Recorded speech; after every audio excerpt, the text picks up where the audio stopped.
This is the Sunday stream opening song because the other song is copyrighted. La la la la la la la la la la la. Oh, look, here comes Dog Cat Fox.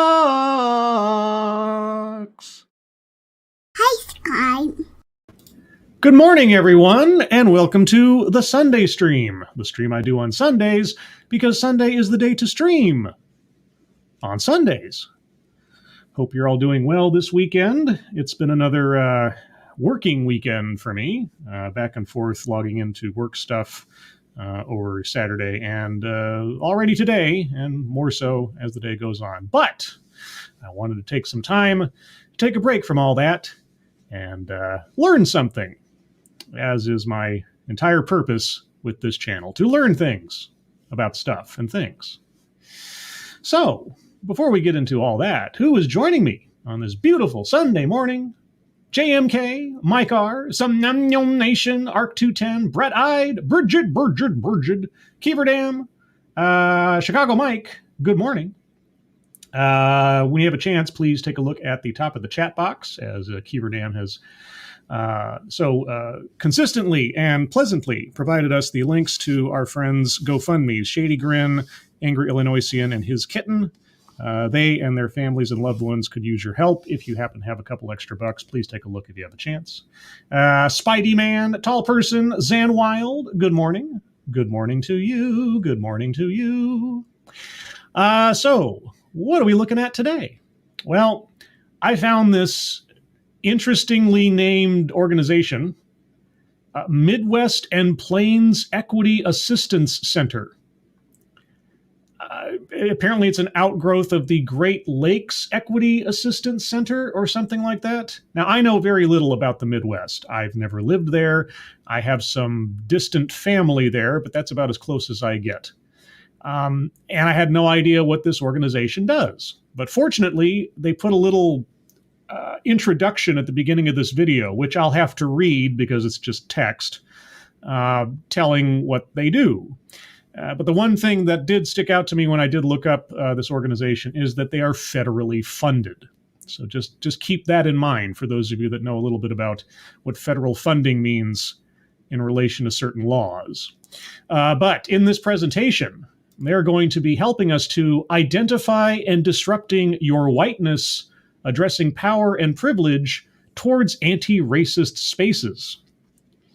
And why am I cooking this up in the overlay of Curriculum of Fear? Well, because they have apparently advise schools and education. So again, federally funded, etc. Anyway, with all that being said, let's get into a couple more hellos. Resolute Germ, Andrew Joyner, good morning. So this clocks in at just over an hour, just seconds over an hour. I'm only going to go for an hour and 30 minutes or so in real time unless there's an absolutely necessary need, an absolute need for me to continue further because I am on a bit of a time crunch myself today. So let's start off. I'll start off with a few seconds for sound test. You guys tell me if you can hear it, and then we will learn how to dispel ourselves, or those of us that have the flaw, the stain of our skin color, I guess. All right, you hear that do music? Actually, on the off chance that it's copyrighted, tell you what, I'm going to mute it just for the sake of the opening text, because there is no speaking until after this text rolls, and I'll have to read it out to those of you listening at home. Welcome to the Midwest and Plains Equity Assistance Center Equity Spotlight Series. Ooh. This Spotlight Series will feature the Center's Equity Fellows, national scholars from North Dakota, South Dakota, Nebraska, Kansas, Oklahoma, Minnesota, Iowa, Missouri, Wisconsin, Illinois, Michigan, Indiana, and Ohio, who are working to advance equitable practices within school systems. Each episode will focus on a topic relevant to ensuring equitable access and participation in quality education for historically marginalized students, specifically in the areas of race, sex, national origin, and religion, and at the intersection of socioeconomic status. there you go. That is what this series is about, and that's what this organization does. So there we go. Good afternoon, and welcome to the Equilon Virtual Roundtable. You sound so excited to be here.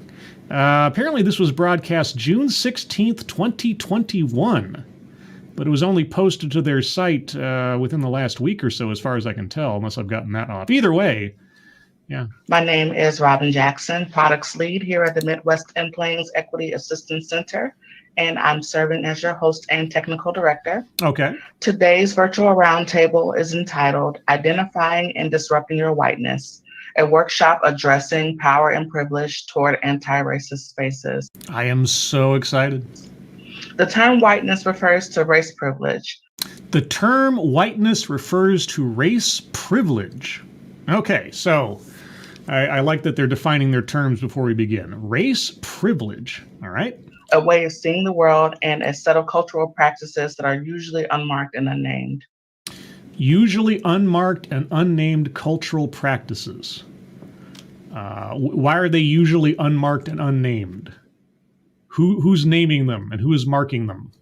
How do you tell that they're there? Whiteness is often unrecognized, particularly by people who identify as white. People who identify as white. Oh, can I not identify as white? Can a white person not? Would you? Let me. I guess this is a better question. I wonder if our speaker would accept a white person identifying as something other than white. And if I simply say I'm not white, does that free me from responsibility of this particular thing? Is the declaration of my racial identity some kind of magical incantation that divests me of all blame? But pervasive in American society and a barrier to inclusion and equity. A barrier to inclusion and equity. Okay, well, if you say so. This Equilearn virtual roundtable, facilitated by Equity Fellow Dr. Sharon Rad, offers a space to examine one's personal, local, and immediate connections to whiteness, privilege, and consider how to identify and disrupt rather than perpetuate them. Okay, so I'm going to learn through this roundtable how to identify those portions of myself based on my proclaimed racial identity that I need to disrupt because they are inherently bad, I guess. I am your host and technical director again. My name is Robin, and I am joined today by Aaron Sanborn, who will be serving as my assistant technical director. Okay. And I will turn it over to Aaron. Hello, my name is Erin Sanborn. I'm a doctoral research assistant here at the Midwest and Plains Equity Assistance Center. Hi, Erin. And also, I should note, if you hadn't already noticed, your audio quality will vary from speaker to speaker with the quality of their equipment. I've done my best to overall boost the sound, but this is the best I could do. I will be serving as your assistant technical director today. Equilearn virtual roundtables are intended to be interactive. Participants are asked to interact in real time via our teleconferencing format. Okay. As to reduce noise, we ask that all participants mute their microphones. Okay, I'm going to try to skip over this introductory stuff if I can help it here, because I don't really care about instructions for participating. Make yourself comfortable, take breaks, yeah. Disclaimer, we aim to make this unique learning experience available to others across Region 3, okay, by providing recordings and transcript. Okay. Okay, commitments for engaging in courageous conversations. Uh-oh, did you guys just break copyright law? Oh, wait, no, there is. Singleton and Linton. They cited Glenn Singleton. Okay, yay! For those of you that don't know, courageous conversations is, as far as I know, a trademarked phrase set up by Glenn Singleton, who is a, sort of speaker, lecturer guy. He was paid a couple $100,000 by the New York Department of Education to advise them on equity and inclusion a couple of years ago, which I'm sure was just an easy job for that amount of money. But anyway, wow, Glenn Singleton, Haven't heard him cited before, but yes, commitments for engaging in courageous conversations. Stay engaged, speak your truth, experience discomfort, expect and accept non-closure. So the things about courageous conversations, you are never going to be coming out of them satisfied.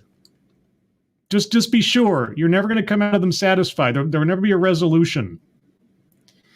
Oh, should I go back and let them explain this to us? I don't really want to. Let's see. Let's move on to the next card. Okay, today's facilitator. Yeah, okay. Let's get on with it. Get on with it. Yes. Okay. Is it? All right. Here we go. I think this is the actual start of the presentation. So let's go. Oh, there we go. Good afternoon, everyone.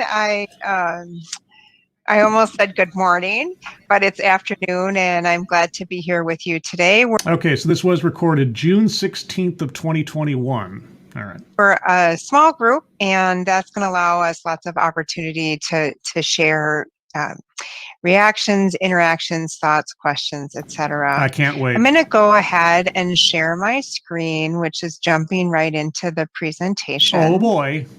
If you just give me a moment here to kind of set things up.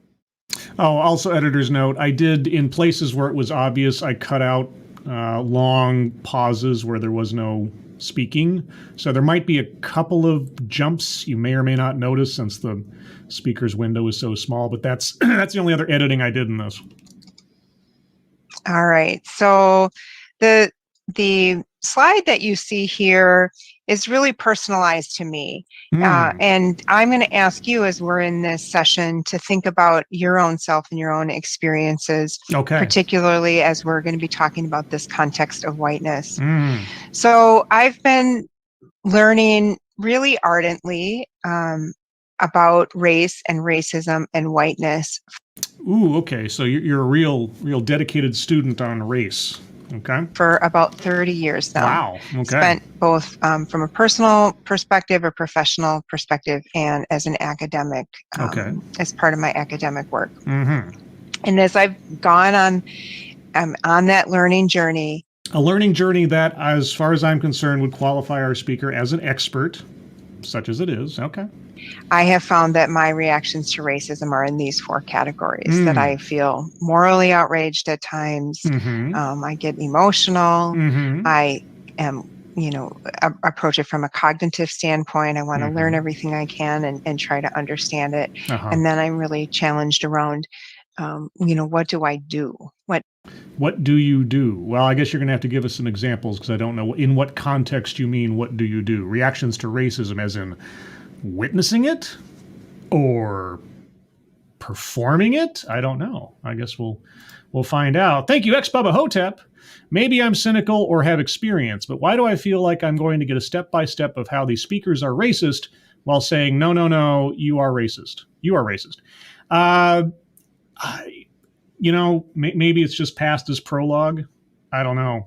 I suppose we'll find out because I do want to learn how I can divest myself of my racial identity, which is completely voluntary, I guess. But we'll see. What do I do about this? Yes, what do you do? And so I'm going to invite you to think about your own self from the ways that you react to racism. Well, given the fact that I see it and listen to it on a constant basis, surprisingly, I have plenty of experience. Okay. And whiteness. Yes. And if you would, in the chat today, share with the group why you came to this session and what you're hoping to gain from it. Let's see. I came to this session because the title alone intrigued me. How does one disrupt? Well, first off, I would have to know the definition of whiteness, and apparently it's race privilege.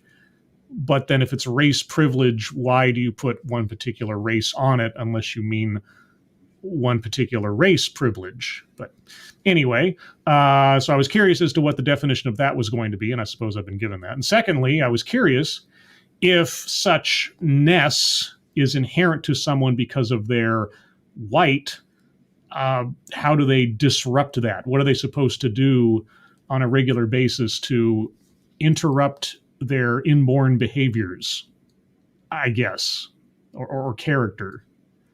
And yeah, that's why I'm here. I'm going to give you a couple minutes to do that. Okay, well, if you're going to give me a couple minutes to do that, I'm going to save ourselves the... I'm going to give you a couple minutes. No. As well, we also feel inclined. Okay, well, apparently she was going to give us a couple minutes, but our other speaker was going to say something. I'm going to give you a couple minutes to do that. Okay. Since we are a small group, if you feel inclined to unmute your microphone and speak as well. Oh, that just invites all types of chaos. Okay, I had thought I could skip over some of this chit-chat stuff, guys, but I guess we'll just have to bear through it. I will. I'm Dina Wade-Artley. Hi. I'm always interested in educating and uplifting myself more and more in this area. Ooh, educating and uplifting yourself. Okay. I think it's very needed. Mm-hmm. And every chance I get to sit in or to engage with or read about it, I'm about that. So that's why I'm here. You're passionate about racism. Okay.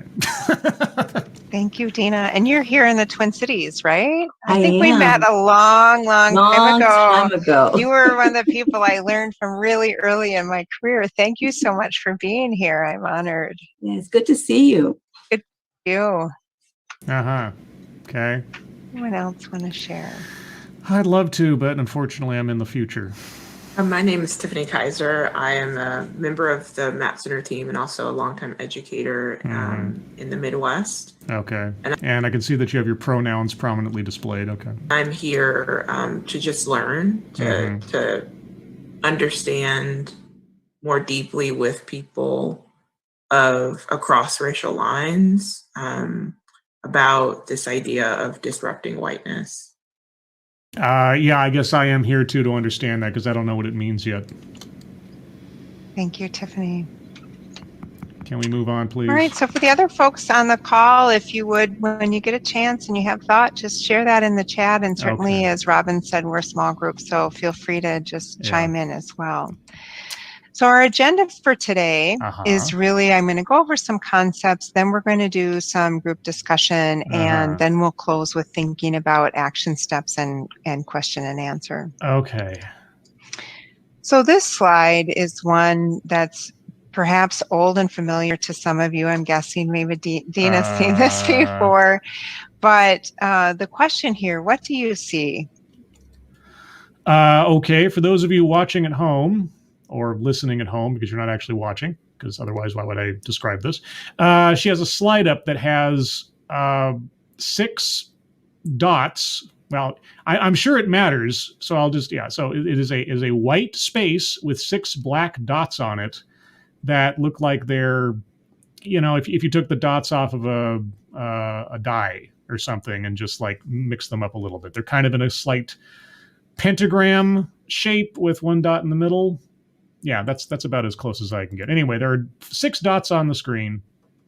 I'm sure it means something psychologically interesting here in a second, but we'll get to that. Thank you, Mike R. Can you imagine how fast you get blocked if you were on this panel? Oh, yeah.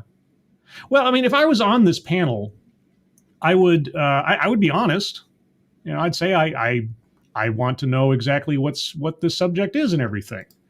If I was asked to take part in the discussion, I probably would not be the most popular person there, depending. I guess we'll see. I hope one day to be on a panel like this, just to get in there, There was that time I got that question in on that with an NPR broadcast or whatever. That was kind of funny. Anyway, yes, what do I see? Well, I suppose if I'm being literal, I see 6 black dots. And often when I put this slide up in front of a group of people, or I'm in a room with people together and putting dots on a page, what I hear from people is what they see here is a set of black dots. Yes, that is what I see. What should I be seeing? Oh! Am I seeing a? Wait. Is the white space overwhelming the smaller areas of not white? Is that it? Right, and they may even say they see some shape in the black dots or something. Yeah, well, you can try to find secret messages inside of the pattern of tree bark too, but okay.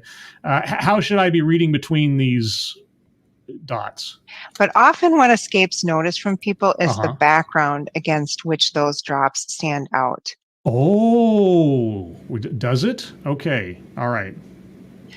And in this context, as we're thinking about this notion of color does not exist without whiteness.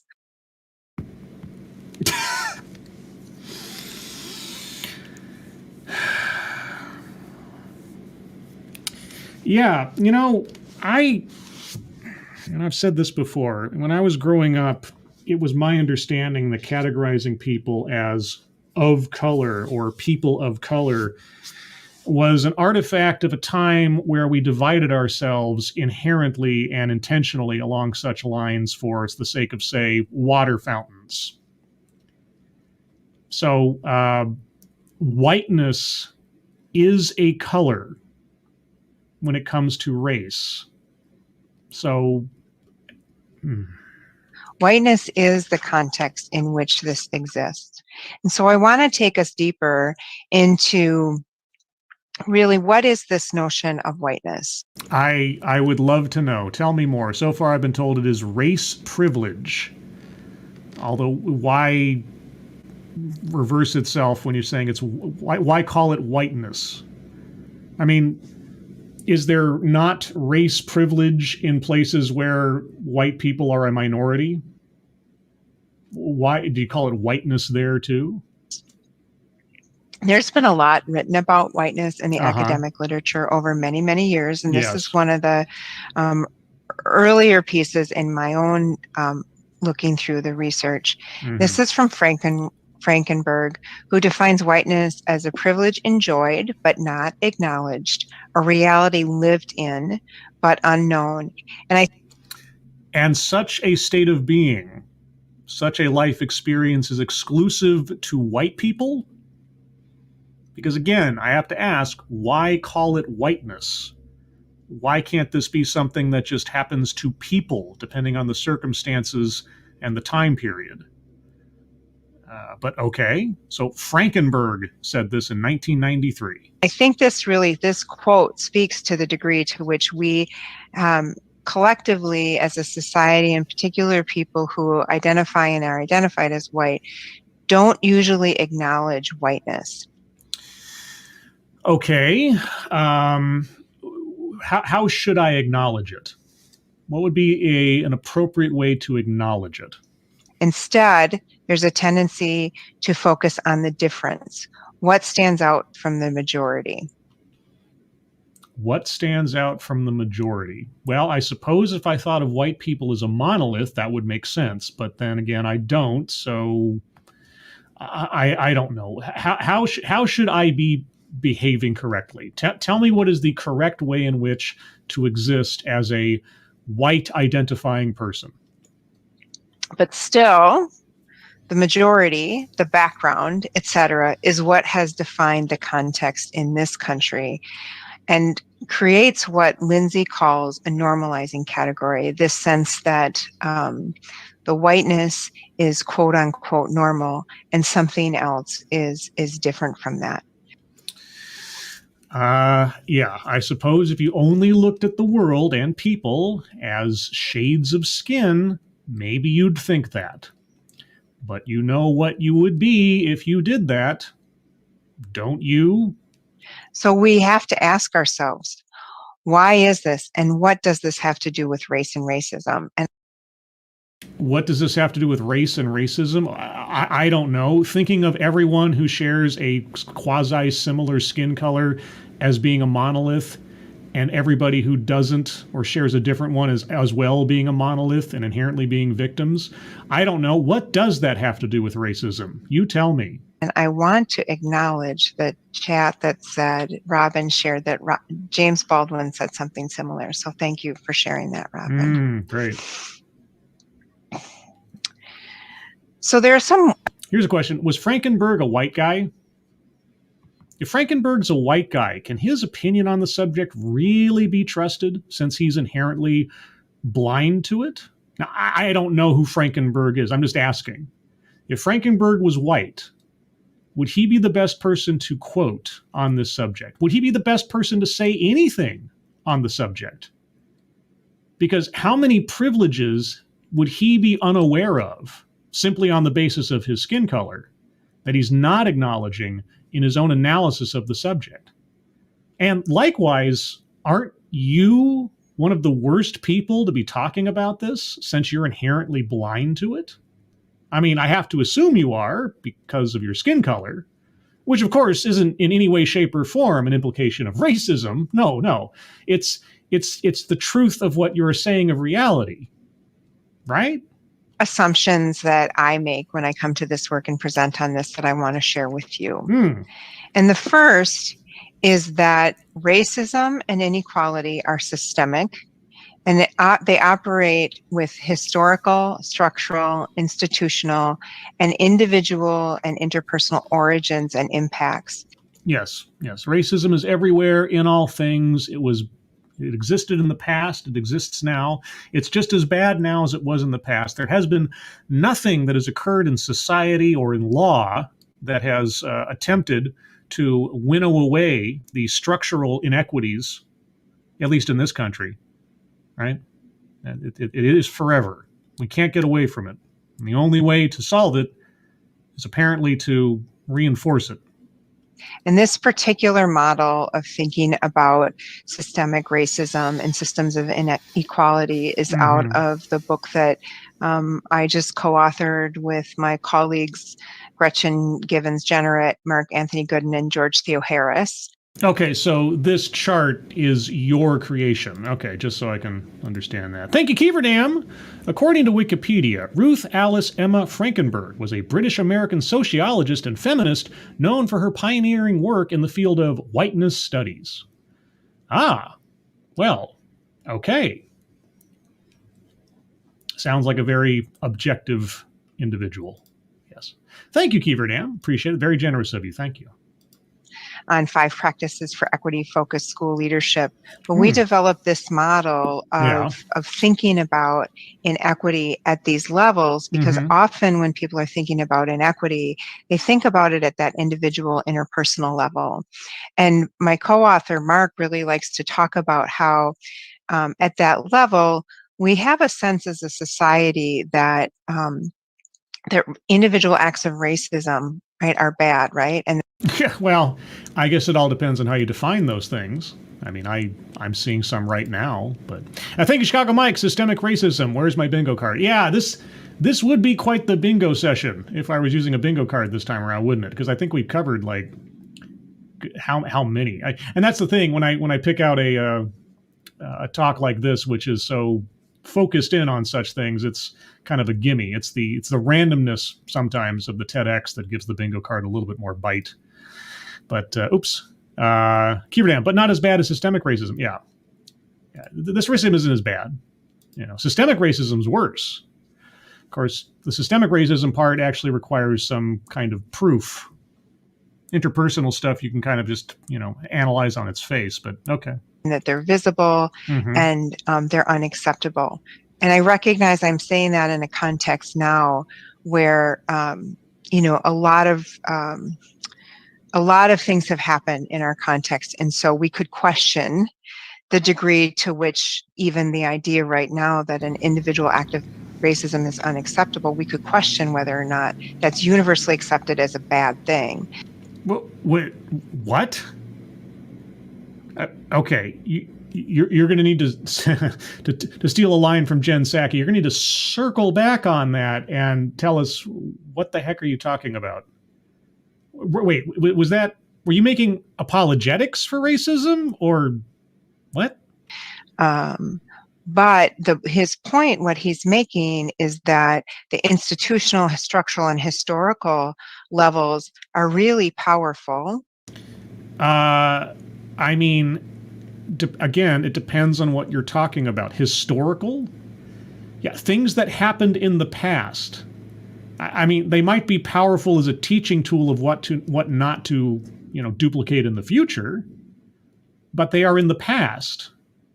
You're not going to start holding people to account today for things that dead people did, are you? No, of course not. You would never do that, I'm sure.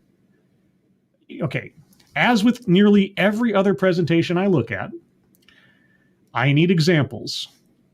And yet they're usually unnoticed, and they're poised as something that's neutral. So we don't recognize the way that whiteness plays out across these three levels. Okay, well, describe for me. Describe for me how it works. If I am inherently unaware and blind to it because of my skin color, if I cannot comprehend a racist policy or action or anything else because somehow the melanin or lack thereof in my skin somehow causes a cataract over my eyes and senses, then tell me. You're the expert. Tell me. The other three levels. Uh-huh. The second assumption is that systems, because it's a system, racism and other forms of inequality are like a moving walkway. And this is the year here is 2017, but actually Beverly Daniel Tatum coined this idea long before that. That's her second edition of her book. She has a book to sell. Okay, racism is a walkway, a moving walkway. Okay, what does that mean?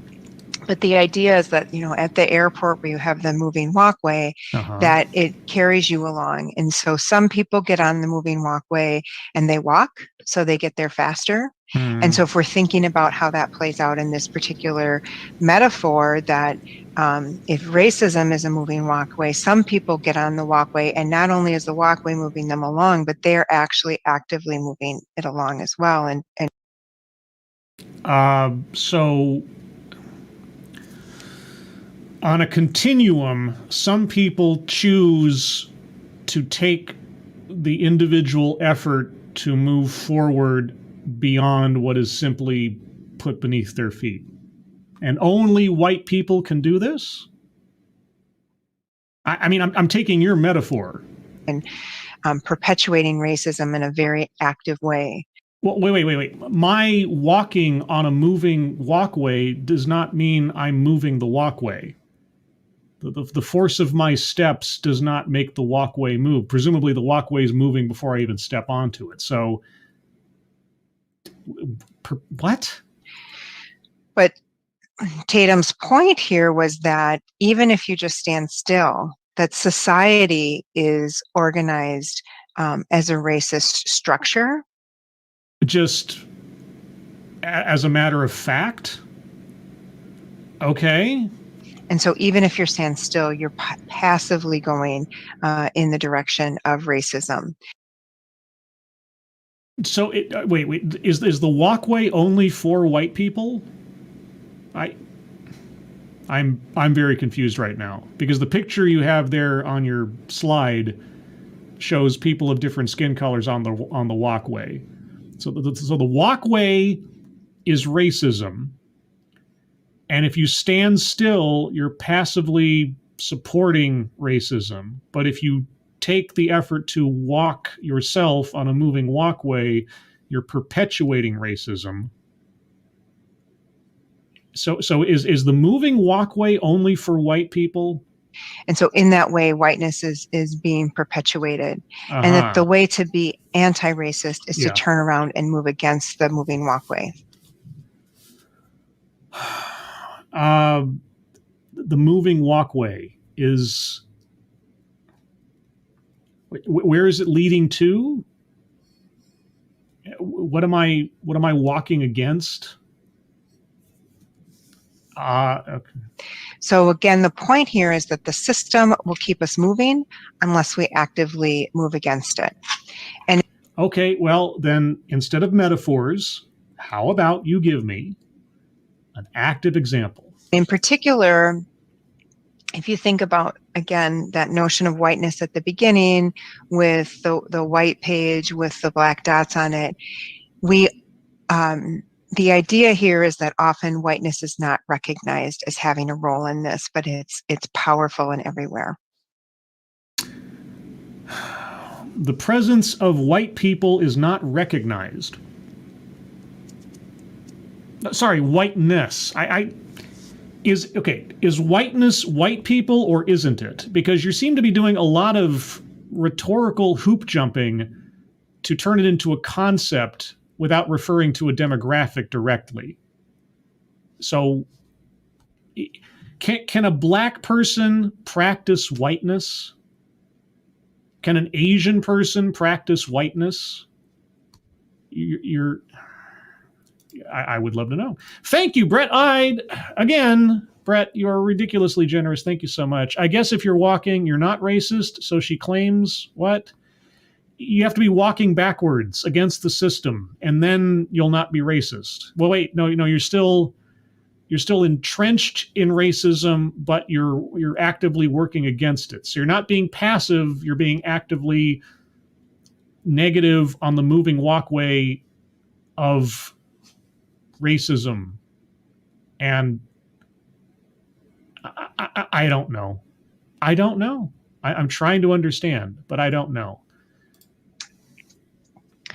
The third assumption here is that the nature of racism and systems of inequality are such that those with those privileges are encouraged and allowed to avoid and deny this reality.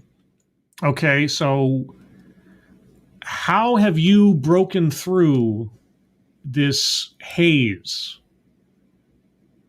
You're white, okay? I don't think there's any doubt about that. If there is a doubt about that, it would help if you told us, because I really need to know how you identify racially before I can assess your character and how your mind works. I really need to know this. This is the reality that you have constructed for me. But assuming, because we're talking about assumptions here, assuming that you are white, I would love to know what you have done in your own self-work to break out of this natural obfuscation. And this quote from Carl Jung is intended to indicate that, like the dominant thinking then is that that's just the way things are, right? But that we need to think about that differently. Wait, you're quoting a white man? Why? Thank you, Chicago Mike. The walkway is black and the shoes are white, therefore racism. I guess? I don't know. But, okay, so... I don't know what's going on now. So even though there's a tendency to focus on the experience or impact of marginalization, discrimination, and oppression. In other words, if you think about, a lot of the work that's been done around educational equity, for example, there's a focus on the, what is the experience and the impact of that marginalization, that discrimination, and that oppression. Such as examples at all, anything? And in other words, which has been constructed as quote unquote different. What?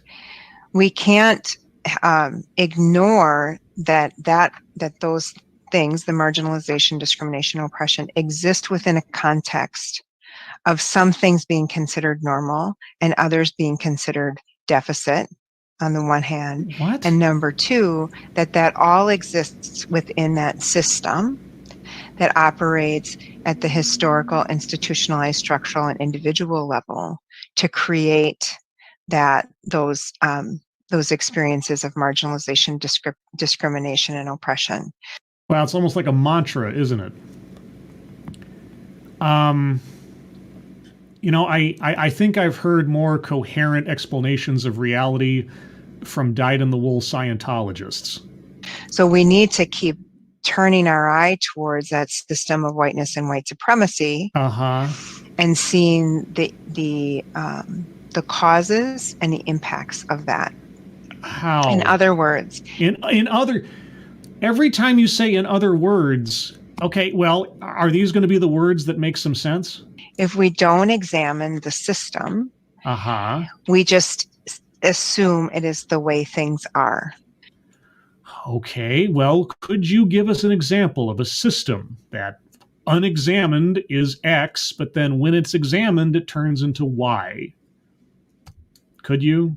That it's normal, natural, right? That it's just fate. Okay. Thank you, Chicago Mike, again. Word salad, bingo. Yeah. I mean, if you're playing at home, by all means, let me know if you hit a bingo on any particular card.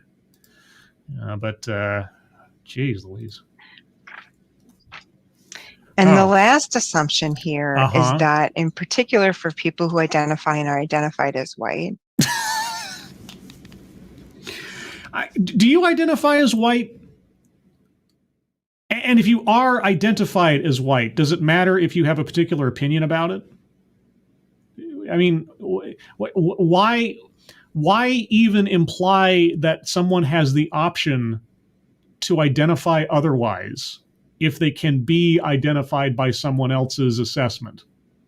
What are you talking about? And even though I haven't read the whole thing yet, I just see the citation here is from D'Angelo, 2011. She didn't publish her white fragility book until 2018, so I was always curious as to when she started using the phrase. Is that rather than acknowledging race and racism and wrestling with our role in it in real time, those of us who are white have been conditioned to experience and display white fragility. Yes. Tell us all about white fragility. And also, are you going to acknowledge that Rama D'Angelo is identified and self-identified as white? So again, are you sure you are quoting a reliable source on this subject? Right. So rather than recognizing the impact of whiteness, Robin DiAngelo writes about how instead of that, white people will have a tendency to really want to experience what she refers to as race comfort. And so whenever race is talked about, and in particular white as a racial category, that white people will have a tendency to display this white fragility through tears, anger, etc. Yes, it is a thing when someone is confronted about their race and having their race held against them as though it were some inherent flaw, and then being categorized or judged on the basis of that inherent flaw, that you could have a multitude of reactions depending on the circumstances. And obviously, this could only exist in white people, I guess. And so, we hear about white fragility responses across all those four dimensions. Here's the thing, and coming out of my sarcasm mode just for a second, if you actually listen to Robin DiAngelo's description of the various reactions to being confronted about race by white people and what white fragility consists of, it consists of either silence or anger or tears, as she said, or disengaging from the conversation. Basically, any possible reaction one could have to someone else making accusations or assessments of a white person on the basis that they are white is an example of white fragility. So any reaction you have to being confronted about your race proves the existence of your own white fragility.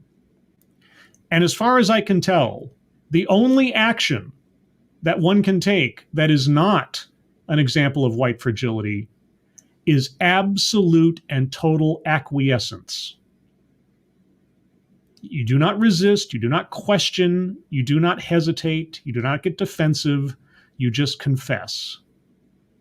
That is, as far as I understand it, that is the only action a white person can take to show that they do not possess white fragility, is to acquiesce to the accusation, acquiesce to the judgment, in total. Absolutely. That I mentioned at the beginning, moral, emotional, behavioral, cognitive, and that it can come out as disbelief, anger, hurt. Yeah. DiAngelo writes about outward displays of emotion such as anger, guilt, fear, and crying when white people experience that racial discomfort. And also that demonstrating behaviors such as argumentation, silence, withdrawal, and withdrawing physically, cognitively, or relationally. But overall, Moore and Bell write about how in response to facing race, white people have a tendency to resist remedies that involve structural change. And I think this point is particularly important when we're thinking about racism and whiteness, because if you again think about the triangle and the system. You mean the system like generalizing all white people as you're doing right now? Okay, so there is no separation between white people and whiteness. Whiteness is not independent of skin color. It is white people. I mean, in the introduction, there was some notion that there was some kind of separation, that whiteness could be a concept outside of race, right? Whiteness is race privilege. That's how the first speaker categorized it. But now you're conjoining the two very directly. Okay, so why keep referring it as whiteness, as though that is something that can be disembodied from the skin color? Okay, I don't know. But yeah, tell me more about the dangers of racism. Of racism and white supremacy. Mm-hmm. Structural changes are required, right, at each level. Such as, can you give us an institution or a system that either has been or needs to be restructured in order to solve this problem? Can you give us an actual example for us to think about? And it's not just a matter of, even though it's important, right, that each of us as individuals think about how we can shift the system and change ourselves and keep learning, we won't really see change towards equity that's meaningful unless we engage in that sort of structural change. What does that look like? So I want to just continue to kind of explore this notion of whiteness. There's not much to explore. You just basically whittled it down to white people. It's not much more complicated than that, as far as you're just what you said. If you are white, then you are this thing. You act this way. You behave in this fashion. You are this function within society on the basis of your skin color. What else is to explain now? Why do you keep going back to it as some sort of amorphous concept versus just being an assessment of people on the basis of their skin color? But before I do, I see there's a couple more messages here. Oh, okay. Okay. And again, feel free to either unmute and ask a question or put something in the chat if you would like. Mm-hmm. This particular quote is from some work I did with a colleague of mine, Tanitha Grossland, who's at the University of South Florida. And we wrote about whiteness as a powerful construct with historical, institutionalized, structural, discursive, emotional, and psychic dimensions that are embedded in a racialized structure of power, privilege, oppression, and exclusion. Let's see. Construct. Okay. Structural. Structure. Okay. Oppression. That is a fine list of words. That is a fine list of words. That says absolutely nothing. There's a lot of big words and a lot of big ideas in that. Yeah, and it's almost like you just throw in stuff to sort of, obscure there being any actual, idea to latch onto. Just a whole bunch of adjectives and no substance. It's not substantive, Irate Bear. Quote. Yeah. The point is making the point about the system and the ways that whiteness, in particular, if you think about whiteness as a discursive concept, that it's embedded in our words, our actions, rules, etc. You keep saying these things, but you provide no proof so far. You keep saying that it is there, that it does these things, that it's embedded in all this stuff. When are you going to get to some evidence? Whether I agree with the evidence or not, whether it is objective or not, you must have some active examples. Why is it no matter where I go, what experts, professionals, whoever that I encounter, that 99% of the time they present concepts and ideas but offer no examples? Oh my gosh. Thank you, Andrew Joyner. I can feel my brain cells hurting now. I'm off to Netflix. Have some pennies and enjoy your day, folks. Thank you, Andrew. Appreciate it. I understand. And yes, Jeanette, psychic dimensions. I can't wait to enter the psychic dimensions. I really can't. I want to, of all the things she listed there, I'd really love to know her insight into the psychic dimensions. Thank you, Johnny Hellcat. Psychic dimensions. So that's why Dormammu was mad. Dormammu, I've come to bargain. I want to bargain for an example. Could I get one? It's systemic and it's almost like a net. A net? Annette Funicello? Back to the beach? So I want to turn your attention to this diagram here because I really like this definition and this. It's not, there's no definition here. There's definition. Your definition is a 3-way pie chart? What? Way of thinking about whiteness. Okay. First, that whiteness is an identity or a social position. An identity. Okay, is an identity that I choose, or is it an identity that is being put upon me? Because so far you've said both at the same time, that I can identify as white or I can be identified as white. So, yeah. And so for me as a white person, for example. Example? Okay, all right. So you're a white person. You're the example. All right, tell me about your identity and social position because you are white. I have an identity, right? And I don't know. Do you have an identity? Does your identity beyond your skin color actually matter? Because so far you have monolithed entire racial demographics. You have, basically made into this homogenous soup everyone's thinking, everyone's attitude, everyone's position in life, and opinion on other people on the basis of their race, all on the basis of race. So do you actually have is your name relevant? Should I even care about your name, about your credentials, about your own personal likes, dislikes, attitudes, and words when I can assess you without having to know any of that? As you have told us. But okay, you have an identity and you're a white person. Tell me more. This definition and this way of thinking about whiteness. First, that whiteness is an identity or a social position. And so for me as a white person, for example, I have an identity, right? And so we could assign whiteness to me. Could? Don't we have to? Could? The second is that it's a cultural system.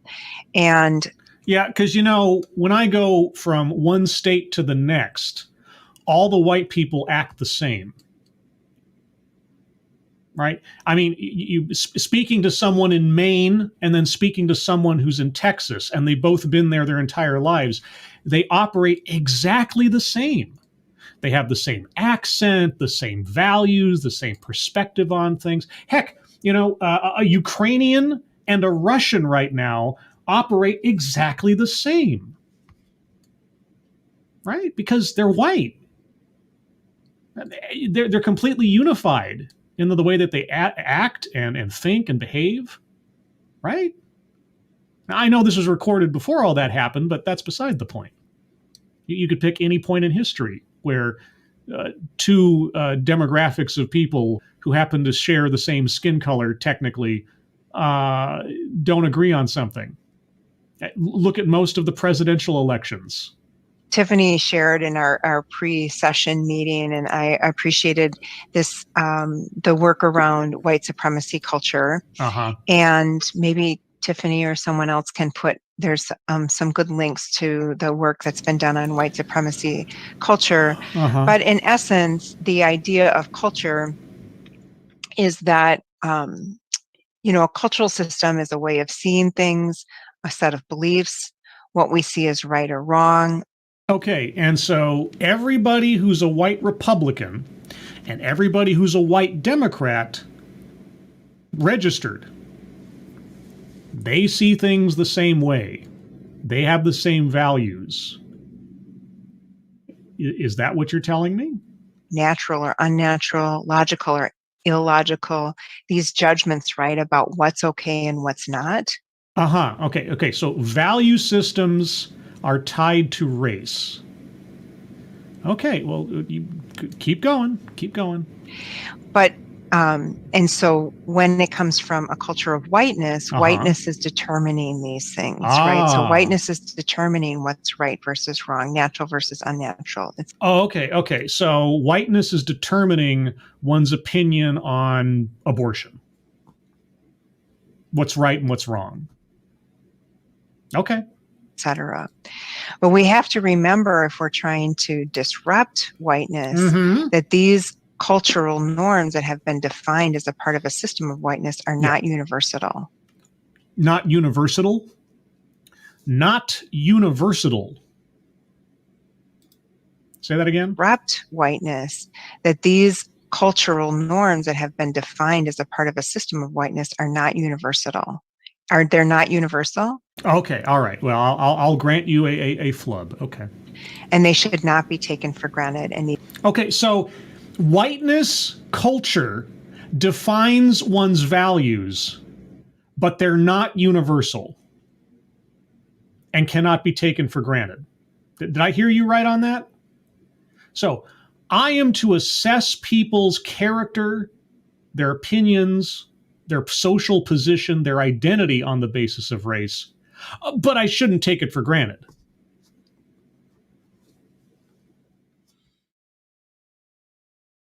All right, tell me more.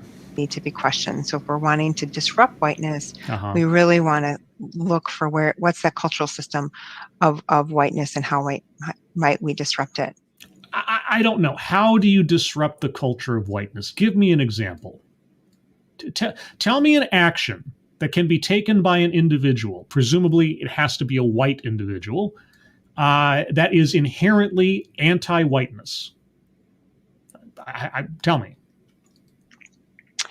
And then that bottom is that it's a structural system of advantage and disadvantage, and we really see this in public education. Don't we though? Don't we? Tell me about your strides in making public education a more equitable, anti-racist space. Right? We see how some schools have more resources than others, more facilities, are able to, retain higher quality teachers over more time, etc. And whose fault is that? Is that based on the population of the student body? That you need more facilities because a particular school or school district handles a larger population? Is that based on the particular, treasury or, funds allocation of an individual state or levies? The only explanation for disparities in school budgets is structural racism? Really? Oh, well, if you say so. And this is set up in Minnesota. Minnesota. I did a video on a school in Minnesota, the Ann Bremer Education Center, I think it was. Or if that's not the exact name, it's pretty close. And they're really excited about starting their own racial affinity groups. Yeah, okay. Well, tell me about Minnesota. I see it really profoundly here in the Twin Cities metro area, the way even in which different school systems have different sets of resources based upon property values and property taxes, et cetera, right? So it's not race. I thought you just said it was structural racism. Property taxes and property. Do properties have races? Right? And that's a system that's set up and it's structural and it results in really predictable sets of advantages and disadvantages over time. Well, let me ask you something.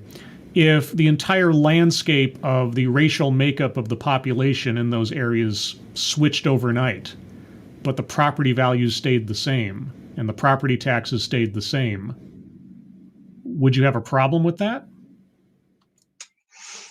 Sharon, as you're talking, like the word that keeps going through my head is standardized. Standardized. Okay, what is standardized? So whiteness and white ways of being is so standardized, particularly in this country, that the concept of white folks racializing themselves, because the country has been used to racializing everyone who's black or brown, right? Everyone else is raced, and then we're white. What? Is a really interesting concept to me. I just recently saw this rant on social media. This white man was upset that he was seeing less and less white people in commercials. Like, all of a sudden, we don't like cars and we don't like food and we don't like going on vacation. And it's like, you've been so used to seeing yourself that the idea of seeing anyone else existing in this world doing the same things that you are doing is causing so much dissonance and anger and rage. And he probably doesn't even realize fully where that's coming from. So, okay, what about someone who is complaining about representation in something? They're not seeing the skin colors they prefer. Is that effectively any different of a motivation to have that attitude? I mean, I've been told over and over again, if I can't see someone who looks like me doing something, I can't believe I can do it. So if he's wrong, and it sounds like he is, right? How is that any different than someone complaining about the makeup of skin colors in a business or in a particular industry or in a movie? I mean, either valuing race is wrong on its face, I'm poetic, or it isn't. So which is it? And I also see this played out in education, like you just said, particularly when we talk about the so-called like the gap in between white students and everyone else. I have often had it cited to me, the gap between white students and everybody else. Yes, in grades and performance and a whole bunch of other things. Of course, at the same time, it's rarely also mentioned the gap between, say, white people and Asian people, but you know that apparently doesn't matter if we're going to be assessing something. And as far as grades and things like that, we never stop to ask the question. We talk about this in the center. We never stop to ask the question. Yeah. Like, really critically ask, why is it that white students are the standard and everyone else has to catch up?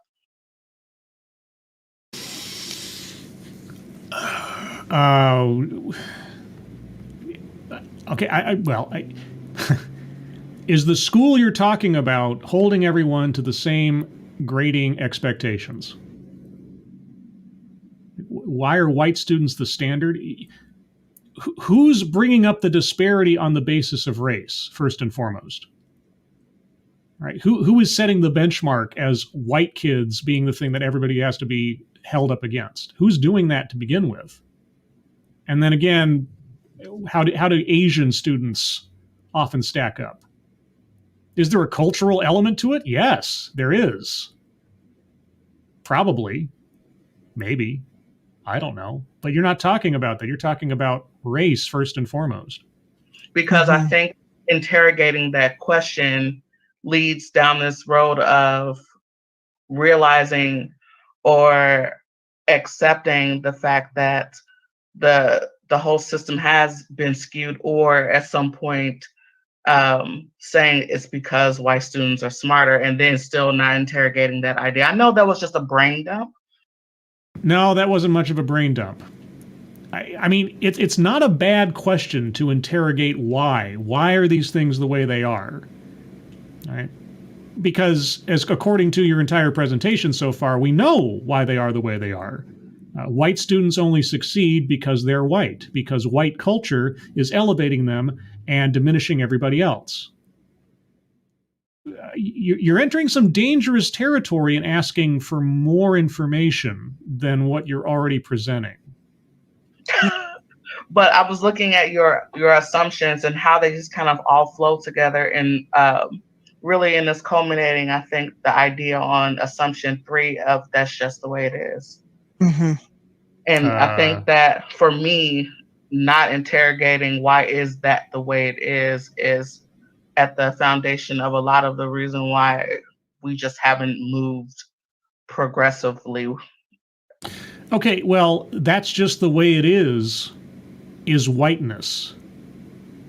Your entire presentation so far has said that whiteness, this amorphous, determinative, mystic chords of memory from one white person to the next in the present and throughout history, is the cause. If you're looking for more information, if you're doubting that there is a singular cause to all of this, I think you might be on the verge of finding what nuance means. That's dangerous against this whole idea of whiteness, isn't it? Because whiteness is a one-stop shop answer for everything. Isn't it? Much at all. Uh-oh. Uh-huh. So what do you say to that, Doctor? What do you say to implicit doubt that there is one answer to all of these issues? Yeah, there's a lot in what you just said. Yeah, there is, isn't there? It's almost like someone is stopping for a second and thinking, this A doesn't make any sense and B can't be the only answer. What do you say to that, Doctor? I think she's a doctor. Is she a doctor? Whatever. Sharon, what do you say to this? I know. Robin, no, it's really good, and I think yes, right. If we think about the idea that the system was created, in particular, the system was created by white men for white men. To have and maintain and build power and resources for themselves. And in particular, I'm talking about resources of wealth. We see that, right? We see it over and over again. And then... Are you working really hard to pull everything back into its whiteness that did it? And then the perpetuation of this sense that it's the way that it's supposed to be. So the man that you're describing on social media is saying, wait a minute, right? It's not supposed to be that way. Somebody changed this on me. That's not right. And I think we see that really at a large scale with what's happening in our country politically. Oh, now you want to get into politics? Oh, okay, well, tell me about the political determinism of skin color. You tell me about the certainty I can have about someone's political disposition on the basis of their skin color in this country. Go ahead. Right. There are some really significant steps moving forward. And we're seeing, like Robin DiAngelo. Robin DiAngelo is not an example of forward moving as far as thinking or policy. I hate to tell you this.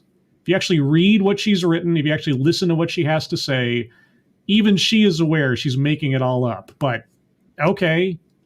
Talked about white fragility, and you have this sense in the way that DiAngelo talked about it. Yes. As it's something that kind of happens in a setting like this, or, at a professional learning. But what we're seeing, in the country with people not only defending their whiteness, but like really violently fighting for the maintenance of white supremacy, and going to extraordinary lengths, politically, economically, et cetera, to maintain it. Like how? Is a whole new level of saying, you don't get to change this. right? Right. And so I think what we're seeing right now, such as socially and politically, such as is, of a tremendous scale that we haven't seen for quite a long time, and is really significant and requires us to stay in the battle. If I were a more cynical individual, I would say that Sharon, having been confronted with a position on race and racism that didn't quite gel with her worldview, has just committed an act of white fragility. With her diarrhea of rhetoric, she has tried to put distance between herself and the idea that there is something beyond only whiteness being the answer to everything. It's an interesting concept, isn't it? Are you looking for affirmation after that nonsense? Thank you for sharing that, Robin. Yes, you looked very thankful during that entire exchange. Anybody else want to chime in? I'd love to.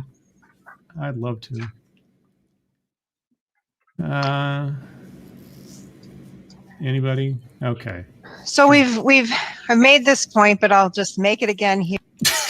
We've made this point, so I'll make it again. All right. Here, that whiteness has this invisibility to it. It's both multidimensional and omnipresent. In other multidimensional and omnipresent. It said, "Let there be light," and it was good. It created the rivers and the animals, and it was good. It was multidimensional and omnipresent. Within the psychic dimensions, in other words, it's everywhere. Yes. And it's in every way. Yes, it is in everything. It is in the food that we drink and the water that we eat. I mean, this sense that whiteness is everywhere yes. also creates a feeling that it is nowhere. Yeah, sure. Okay. Right? Right. That it is the natural or the norm or what has a priori defined the correct mode of living and being. And this is from Lindsay's work in 2007. And was Lindsay a white person by any chance? I don't know, but I have to ask because obviously I don't know how to assess someone's worldview unless I know their race, right? We were just talking about really that the more significant violent efforts to maintain white supremacy in such as the country. And this session I've really thought of as a way of thinking about what are sort of the more micro ways that whiteness exists around us, and that we, in particular from a person with a white identity, person with a white identity. Will you stop it? Do you understand how ridiculous you sound? Probably not. You're probably blind to it. You probably just can't see it. It's invisible to you, probably. How do we perpetuate it, right? And how might we disrupt that? I'm waiting for the disrupt part. I might have to do a part 2 on this if we don't get to the disrupt segment of this soon. So one aspect of addressing that is to start to examine the whiteness, right? Instead of looking at what is standing out as quote unquote different from the whiteness. How do we start to examine the whiteness?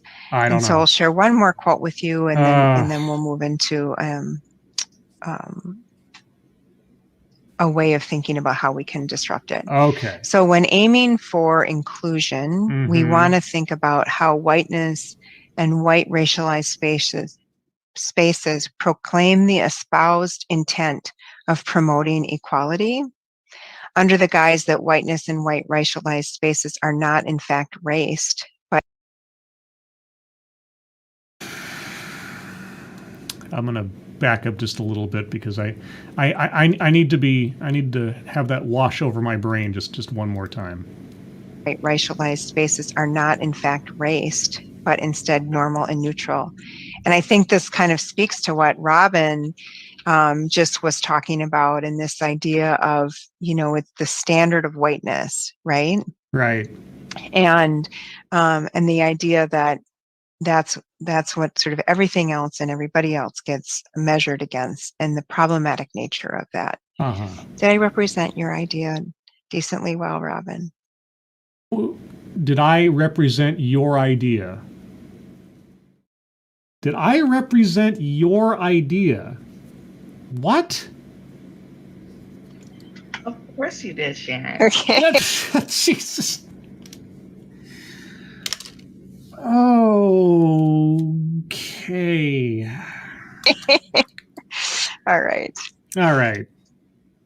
So this I think this helps us start to think about how do we disrupt this. So if we think about the idea that most white racial experience is disconscious. Most white racial experience is disconscious. You mean like subconscious? What's disconscious? Disconscious. Yeah. Right. And we think about it from these 4 different ways. The conscious, I know that I know. Right. Okay. Which for white people. Oh yes. How do white brains work? How does white psychology work? Tell me more. Tell me more. We have been socialized to not notice our own sense of race, right? If you say so. Right. And how. And so the solution to that is to be more conscious of our race, identify ourselves as our race, because racial identity is good. Racial identitarianism is a positive thing. How and this, this context and experience of whiteness. And then the I don't know that whole area. You sound a little bit like Donald Rumsfeld right now. And the semi-conscious, I know that I don't know. But this whole big area, and I see this in particular in doing equity work, this seems to come up. I don't know, but I think that I know. Right. And this is really a difficult area because, I've even spoken with people who've been really in support of some of the white supremacist activity that's gone on. You've spoken to people who've been in support of white supremacist activity? Oh. So you've interviewed KKK members or the white identitarian movement, which of course you're not at all a part of. Okay. Tell me more. Okay. White supremacist supporters? What? And simultaneously say to me, I'm not racist. Oh, well, you're going to have to give. Okay, well, who do you categorize, or who are you talking to? Who are you talking to? Like, if you're talking to a dyed-in-the-wool KKK member and they say I'm not racist, yeah, I would have to doubt their declaration. Yes, it's true. If I associated myself with an organization that had a very specific goal of racial supremacy, yeah, that would be something to smile at and laugh at. It's true. You see how I'm also laughing at you a little bit? And so this idea of, I don't know, but I think I know is really challenging because our society right now is so kind of gripped in these positions of certainty. Yeah, almost like the infallible nature of assessing someone on the basis of their skin color. To have that kind of certitude of someone's character and their value and the way that their mind works because of what their skin color is, that kind of could be a problem, couldn't it? So to examine and disrupt whiteness, we need to build our capacity and strengthen our willingness, right? So skill and will to see and acknowledge it. Okay, well, tell me about your journey.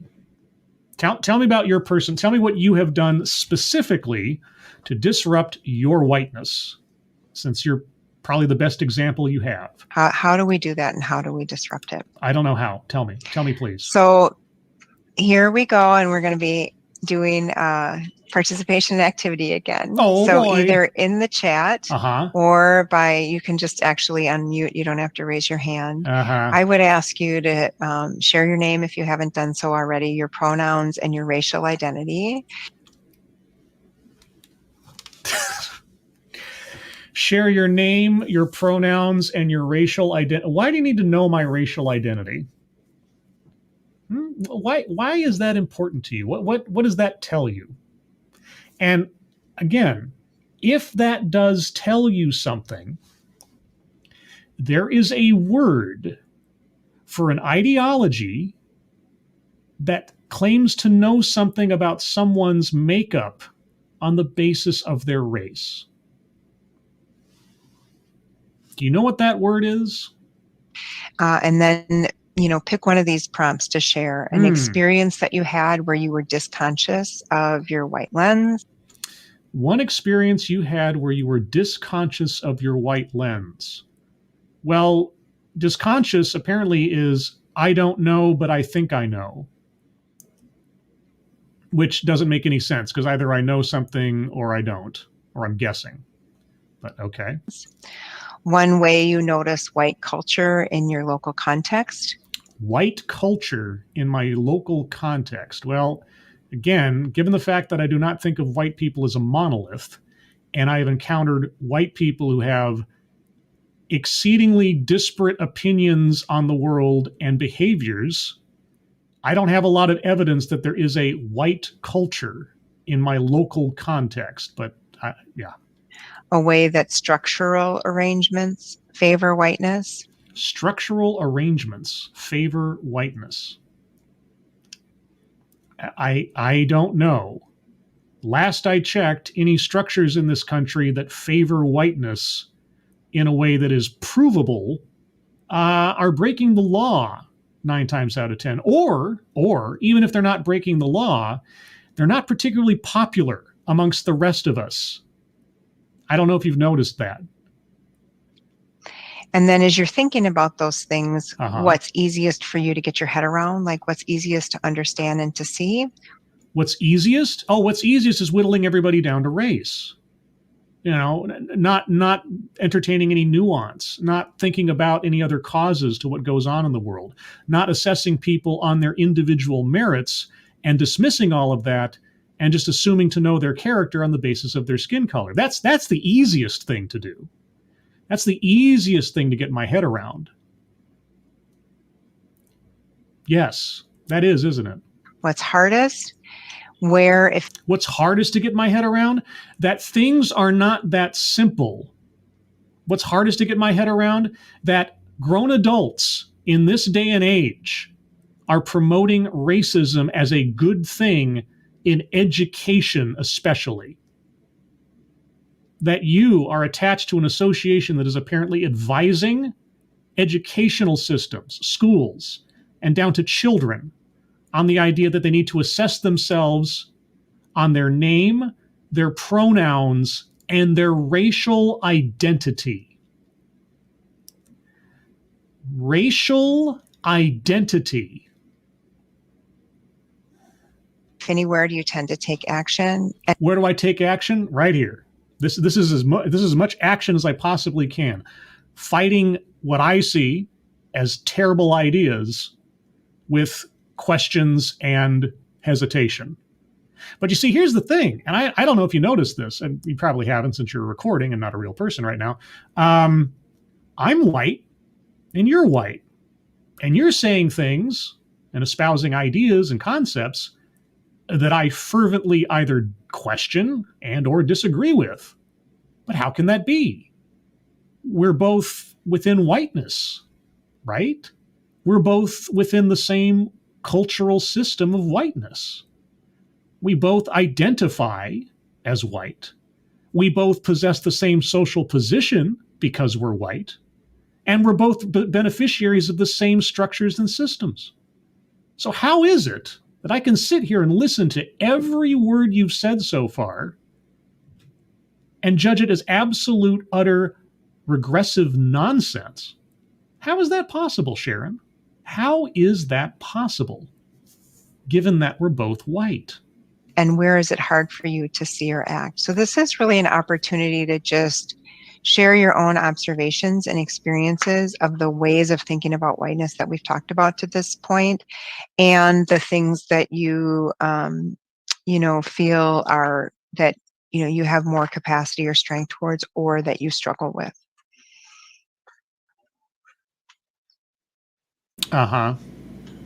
We would love to hear some voices. I'm sure you would love to hear some voices, but we'll have to save that for next time, or a supplementary stream. Maybe I'll do it next Sunday. Maybe. It all depends on scheduling and things. But I'm going to call it there. If nothing else, we'll call that an introduction to disrupting whiteness by spending half an hour not defining it and providing no examples of it. And dancing around the idea of providing a direct example of it. But there you go. So yes, I may do a part 2. Maybe I'll do a supplementary stream tomorrow or something. Try to keep the Sunday streams changing up on subjects. I'm not sure yet. It all depends on work and scheduling and things. We'll see. Keep an eye on my Twitter, and be sure to hit that bell on my channel to get notifications, presumably from YouTube, I guess, when these things happen. But with the last couple of minutes, I'll entertain any comments or questions you guys might have, and then we'll wrap up for today. McZemzem, good morning. Disconsciousness is an attempt at misdirection with phrases that imply more meaning than they have to offer. We already have a plethora of words that work fine. Disconscious. I don't know, but I think I know. Well, then you don't know, right? Again, look up Donald Rumsfeld's quote on the known knowns. That's everything I was thinking of as she was describing these different aspects of consciousness or something. Scientology, weren't these the same people chanting the white people have no culture mantra? I have heard that too. There is no white culture. They don't have any culture. Their culture is, I think, the stolen ideas of other cultures or something, or they just don't have any at all. Yeah, but anyway, here, whiteness is a culture. I guess somehow, the voting bloc in this country obviously all vote the same way if they're white. We've seen that year over year, obviously. Arc 210, disconscious, ladies and gentlemen, I give you the modern PhD holder.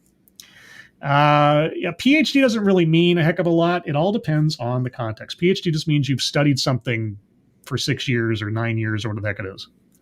All right, it's a rubber stamp. It is packaging. It all depends on what's underneath the packaging. So yeah, having a title of doctor, having a PhD, these sound impressive. And I suppose insofar as they, if they're legitimately earned, require years of dedication and presumably lots of money to attain officially. There's something impressive about that in a way. But as far as being impressive and lending credibility to a person, they mean nothing to me anymore. Absolutely nothing. And they shouldn't mean anything to anybody else, unless you're going to a doctor to get, looked at for a disease or something. You're going to your physician. Then it matters. And it always matters, especially in those situations where your life is on the line. Is this a legitimate PhD? Is this a legitimate doctorate? Yeah, anyway. But when it comes to somebody trying to present their ideas as automatically with weight because of these things, yeah, it doesn't make any sense. Jaded Clay, just the voices that agree with her. Yeah, I would have loved somehow, some way to have been on this call and just ask a couple of questions. Now, I've had the opportunity in rare instances to do so sort of in the past. And usually all you end up getting is what we got when Robin sort of wondered if there was something else going on in regards to why white kids are held as the standard. Usually when you ask a question or pose a concept that falls outside of the realm of this stuff, all you get back is another wall of words doing everything possible to put rhetorical distance between the speaker and the offending idea or concept. So I can kind of imagine what the interaction would be if I had been on this call, or any of you had been on this call and asked a straight question. Kievernam, Scribe's name being said on NPR, not sure about timestamp. Yes, there it is in the chat if you have it. I had the sort of stealth opportunity a while back to actually get a question of mine asked aloud to someone promoting such ideas. And if you watch the stream, I explained myself in very storied terms. It was quite funny. I thought it was very funny. And let's see. And Bridget, Osai, I really despise the modern racism. It's the same old racism. Modern, old, new, future, it's all the same. All the same. And Spoonie the Rebel says it very well. Oh, thank God it's over. LOL. Sorry, love scribe. Well, I wanted to learn. And like I say, maybe I'll do a follow-up on this tomorrow or Tuesday or something. But we'll see. We'll see. Anyway, everyone, thank you for joining me. If you'd like to hear more from me, well, at least for the next several weeks, on Wednesdays at an undefined time in the morning, because it all depends on work and my ability, the next several Wednesdays, I'll be doing reviews of the Moon Knight Disney Plus series, episode by episode. So you can watch out for those. Every Thursday night, you can find me here at 6 p.m. Pacific, 9 p.m. Eastern for TED Excellence, where I'll look at another off-brand TED Talk. And this week, at least scheduled so far, I will be joined by none other than Drunken Uncle, as we take a look at a TEDx that is meaning to tell us what to learn about life from a pineapple, or something to that effect. So look forward to that. And of course, you can find me here again next Sunday at this same time, 8 a.m. Pacific, 11 a.m. Eastern, for another episode of the Sunday Stream, where I'll cover something. Painful, probably. Interesting, maybe. I guess it all depends on your opinion.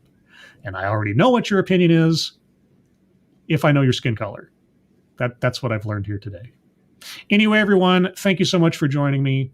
Moderators, thank you for keeping an eye on things, even though everyone here is so well behaved, you have very little to do.